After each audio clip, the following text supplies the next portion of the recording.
Sir tax saving methods ఎన్ని ఉన్నాయి sir, అవి ఏంటి? సెక్షన్ 80C అంటారు.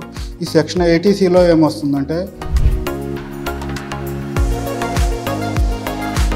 సార్ మనం ఇప్పుడు ఎడ్యుకేషన్ లోన్స్ తీసుకుంటాం కదా, దాంట్లో ఇన్కమ్ ట్యాక్స్ లోన్స్ ద్వారా చూపెట్టుకోవచ్చా?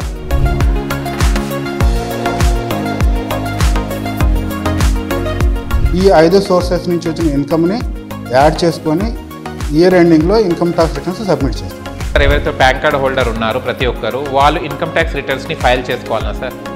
ఒక సెక్షన్కి బదులు ఇంకొక సెక్షన్లో ఆ ఇన్ఫర్మేషన్ ఫిల్అప్ చేయడం వల్ల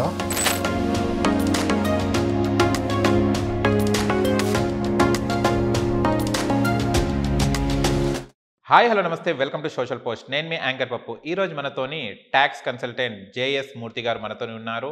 ఆయన ఇన్కమ్ ట్యాక్స్ రిటర్న్స్ ఎవరు ఫైల్ చేసుకోవాలి, ఎవరు ఫైల్ చేసుకోకూడదో తన మాటలు తెలుసుకోవడానికి ప్రయత్నిద్దాం. నమస్తే సార్. నమస్తే అండి. ఎలా ఉన్నారు? బాగున్నానండి.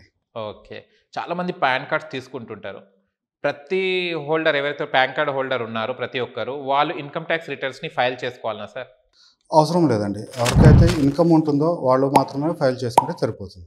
ఈ సాధారణంగా ఉన్న పీపుల్స్ అవసరం లేదా? పాన్ కార్డు ఉంటే కంపల్సరీగా ఇన్కమ్ ట్యాక్స్ రిటర్న్ ఫైల్ చేయాలి అనే రూల్ ఏం లేదండి. ఇన్కమ్ ఉన్నవాళ్ళు మాత్రమే ఇన్కమ్ ట్యాక్స్ రిటర్న్స్ ఫైల్ చేసుకోవాలి. సార్ చిన్న శాలరీ ఉన్న వాళ్ళు కూడా ఇన్కమ్ ట్యాక్స్ రిటర్న్స్ని ఫైల్ చేసుకోవచ్చా? చేసుకోవచ్చండి. చిన్న శాలరీ వాళ్ళు అంటే 30,000 35,000 శాలరీ వాళ్ళు వచ్చేవాళ్ళు వాలంటీర్గా చేసుకోవచ్చు. సో వాళ్ళకి దానివల్ల ఎటువంటి ఇబ్బంది ఉండదు. ఎక్కువ శాలరీ వచ్చేవాళ్ళు అరౌండ్ 60,000 70,000 వచ్చేవాళ్ళు అయితే కంపల్సరీగా చేసుకోవాలి. ఓకే, శాలరీని బట్టి ఆప్షనల్లా లేదంటే కంపల్సరీ అనేది డిసైడ్ చేసుకుంటాం.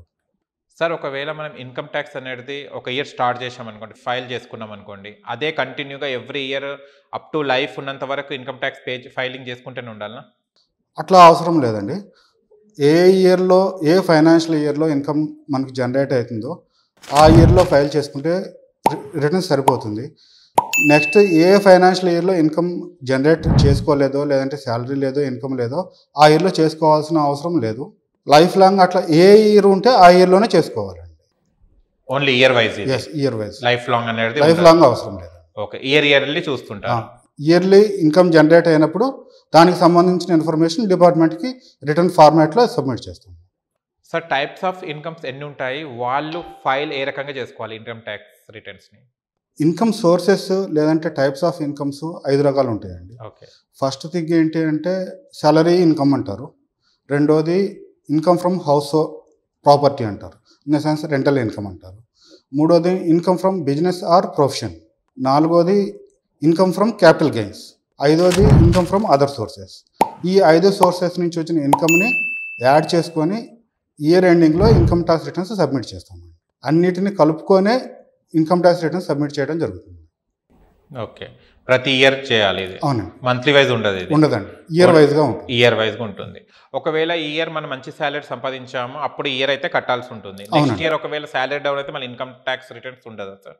అది ట్యాక్స్ కట్టాల్సిన అవసరం ఉండదండి. రిటర్న్ అయితే ఫైల్ చేసుకుంటాం, బెటర్ ఉంటుంది. రిటర్న్ అయితే ఫైల్ చేస్తాం. సార్ ట్యాక్స్ సేవింగ్ మెథడ్స్ ఎన్ని ఉన్నాయి సార్, అవి ఏంటి? ట్యాక్స్ సేవింగ్ మెథడ్స్ 80C అని ఉంటుందండి. Life insurance premiums paid for self or family members. రెండోది ఏమవుతుందంటే voluntary provident fund contributions, public provident fund contributions, home loan principal payment, life insurance premiums, school fees, contributions towards national savings certificates. ఇట్లా ఒక 10-15 items ఉంటాయండి. So వీటన్నిటిలో invest చేసుకున్నప్పుడు లేదంటే save చేసుకున్నప్పుడు tax benefit కింద క్లెయిమ్ చేయొచ్చు. ట్యాక్స్ బెనిఫిట్లో క్లెయిమ్స్ చేసుకోవచ్చు. సార్ మనం ఇప్పుడు ఎడ్యుకేషన్ లోన్స్ తీసుకుంటాం కదా, దాంట్లో ఇన్కమ్ ట్యాక్స్ లోన్స్ ద్వారా చూపెట్టుకోవచ్చా? దాన్ని క్లెయిమ్ చేయొచ్చు అండి. ఇన్కమ్ ట్యాక్స్ ఇంట్రెస్ట్ కాంపోనెంట్ని క్లెయిమ్ చేయొచ్చు. ఎడ్యుకేషన్ లోన్ మీద ఎవ్రీ మంత్ ఈఎంఐలు కడుతుంటారు కదా, ఆ ఈఎంఐలో ఉండే ఇంట్రెస్ట్ కాంపోనెంట్ని మనం క్లెయిమ్ చేయొచ్చు. క్లెయిమ్ చేసి మనం ఇది పర్సనల్ లోన్స్ కూడా మనం క్లెయిమ్ చేసుకోవచ్చా సార్? లేదండి, పర్సనల్ లోన్ ఈఎంఐని ఇన్కమ్ ట్యాక్స్లో క్లెయిమ్ చేసుకోవడానికి ఎలిజిబిలిటీ లేదు. లేదు, పర్సనల్ లోన్స్ని క్లెయిమ్ చేసుకోవడానికి లేదు. కొంతమంది కార్ లోన్స్ కూడా తీసుకుంటుంటారు, ఆ కార్ లోన్స్లో కూడా ఈఎంఐని క్లెయిమ్ చేసుకోవచ్చా సార్? లేదండి, కార్ లోన్ ఈఎంఐ కూడా క్లెయిమ్ చేసుకోవడానికి లేదు. ఎందుకు సార్? ఎందుకు దీనికి? అది ఇన్కమ్ ట్యాక్స్ రూల్స్ అట్లా డిజైన్ చేశారండి. అచ్చా, మనం ఈ క్లెయిమ్ చేసుకోవడానికి ఉంటుందా సార్ ఫిక్స్డ్ డిపాజిట్ బ్యాంక్స్ పెట్టినప్పుడు? అన్ని బ్యాంక్ ఫిక్స్డ్ డిపాజిట్స్ ట్యాక్స్ బెనిఫిట్ని క్లెయిమ్ చేయలేమండి. కొన్ని specific tax savings bank deposits ఉంటాయి. ఆ స్కీమ్స్లో ఇన్వెస్ట్ చేసినప్పుడు లేదంటే సేవింగ్ చేసుకున్నప్పుడు మాత్రమే ట్యాక్స్ బెనిఫిట్ తీసుకోవడానికి పాసిబిలిటీ ఉంటుంది. రెగ్యులర్గా ఉండే రికరింగ్ డిపాజిట్స్ లేదంటే రెగ్యులర్ సేవింగ్స్ ఫిక్స్డ్ డిపాజిట్స్ మీద ఉండే డిపాజిట్స్ని మనం ట్యాక్స్ బెనిఫిట్లో క్లెయిమ్ చేయలేము. సార్ మనం ఇప్పుడు 2 వీలర్స్ కానీ 4 వీలర్స్ ఉంటుంటాయి కదా, దాని మీద ట్యాక్స్ బెనిఫిట్స్ని క్లెయిమ్ చేసుకోవచ్చా? లేదండి. 2 వీలర్ మీద కట్టిన ప్రీమియం ఇన్సూరెన్స్ ప్రీమియము 4 వీలర్ మీద కట్టిన ఇన్సూరెన్స్ ప్రీమియంని ట్యాక్స్ బెనిఫిట్ క్లెయిమ్ చేసుకోవడానికి ఎలిజిబిలిటీ లేదు. ఎలిజిబిలిటీ లేదు. లేదండి. ఒకవేళ కొంతమంది చాలామంది మన రిలీజియస్ చారిటీస్ అవి ఉంటాయి, డొనేషన్స్ చేస్తుంటారు కదా, దాంట్లో ఏమైనా క్లెయిమ్ చేసుకోవడానికి ఉంటుందా సార్ ఇన్కమ్? దానికి కొంత స్పెసిఫికేషన్ ఉంటుందండి. ఓకే. ఇన్కమ్ ట్యాక్స్ డిపార్ట్మెంట్ వాళ్ళు ఆథరైజ్ చేసిన ఆర్గనైజేషన్స్ ఎవరైతే ఉంటారో వాళ్ళ దగ్గర నుంచి మనం డొనేషన్ ఇచ్చినాము అని రిసీట్ తీసుకుంటే ఆ రిసీట్ బేసిస్ మీద ట్యాక్స్ బెనిఫిట్ క్లెయిమ్ చేయవచ్చు. Okay. Any religious organisation based on income tax department approval tax benefit exemption claim చేసే అవకాశం ఉంటుందండి.